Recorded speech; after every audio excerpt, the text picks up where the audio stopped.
প্রতিটি বৃক্কে কয়টা নেফ্রন থাকে এটা পরীক্ষা আসতে পারে যে 10 থেকে 12 লক্ষ। তাহলে হিসাব করলে তো আমাদের শরীরে দুইটা কিডনি থাকে বা দুইটা বৃক্ক থাকে, তাহলে একটা বৃক্কতে যদি 10 থেকে 12 লক্ষ থাকে তাহলে দুইটা বৃক্কে কত হবে? 20 থেকে 24 লাখ। ওকে, তাহলে প্রতিটি নেফ্রনের কি কি থাকে? তোমার একটা থাকে মানে নেফ্রনের আবার দুইটা অংশ, একটা হচ্ছে রেনাল কর্পাসল আর একটা হচ্ছে রেনাল টিউবুল।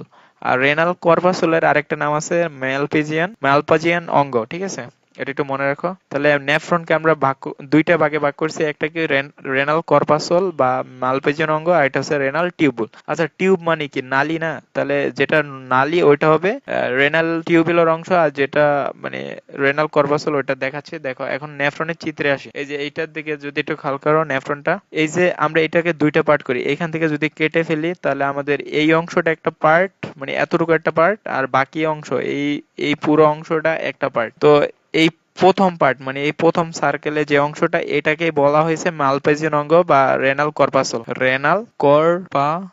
ওকে, বা মালপিজিয়ান অঙ্গ। আর এই অংশটাকে বলা হয়েছে রেনাল টিউবুল।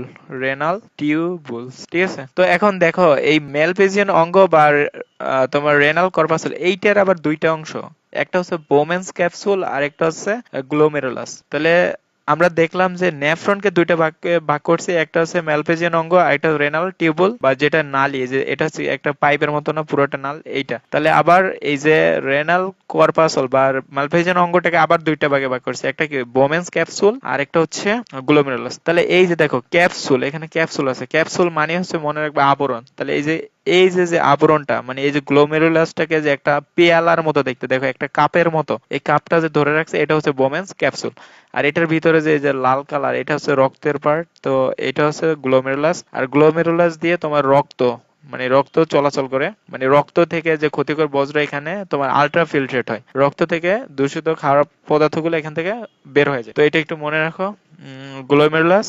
আর পরে আসছে গিয়ে রেনাল টিউবুল। তাহলে রেনাল টিউবুলের আবার তিনটা পার্ট, একটা হচ্ছে এই যে এতটুকু থেকে মানে এই পর্যন্ত এই অংশটাকে বলা হয়েছে নিকটবর্তী পেঁচানো নালিকা। মানে দেখো এটা হচ্ছে নিকটবর্তী বা পেঁচানো নালিকা, আর এখান থেকে এই যে এই ইউর মতো যেটা, এটাকে বলা হয়েছে হেনলির লুপ। তারপর এখান থেকে এতটুকু বলা হয়েছে প্রান্তীয় পেঁচানো নালিকা। তাহলে রেনাল টিউবুলের তিনটা অংশ, তো আমরা এখন এগুলোই এখানে দেখবো। তাহলে দেখো আরেকটা বিষয় এখানে তোমার এই যে এখানে গ্লোমেরুলাসে যে রক্তটা প্রবেশ করতেছে এটাকে বলা হয় এফারেন্ট ধমনী, আর গ্লোমেরুলাস থেকে রক্তটা যে বেড়ে যাচ্ছে এটাকে বলা হয় ইফারেন্ট ধমনী। মানে ইফারেন্ট ধমনীতে বেড়ে যাচ্ছে আর এফারেন্ট দিয়ে প্রবেশ করতেছে। তো এটা নামটা কিভাবে মনে রাখতে পারো? ধরো ইফারেন্টের ই প্রথম বর্ণ কি ই, আর এফারেন্টের প্রথম বর্ণ কি এ। তাহলে আমরা যখন আলফাবেট পড়ি তখন শুরুতে এ আসে, তাহলে এ দিয়ে মানে এফারেন্ট দিয়ে রক্তটা প্রবেশ করবে আর ইফারেন্ট দিয়ে এক্সিট হবে, বের হয়ে যাবে। ঠিক আছে, এভাবে মনে রাখতে পারো। তাহলে আমরা চলো এখন দেখি। তাহলে দেখো এখানে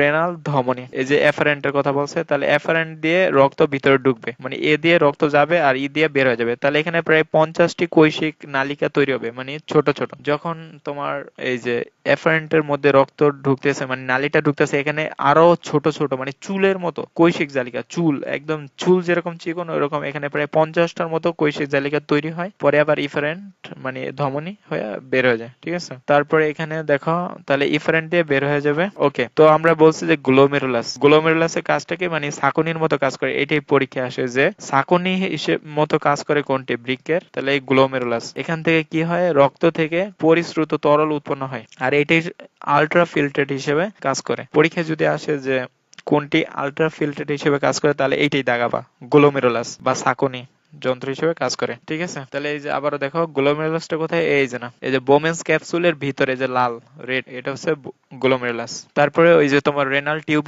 টিউবুল কয়টা পার্ট ছিল? তিনটা। একটা ছিল নিকটবর্তী বা গোড়দেশীয় পেঁচানো নালিকা, আর একটা ছিল হেনলি লুপ, আর এটা প্রান্তীয় মানে দূরবর্তী বা দূরবর্তী পেঁচানো নালিকা। ঠিক আছে।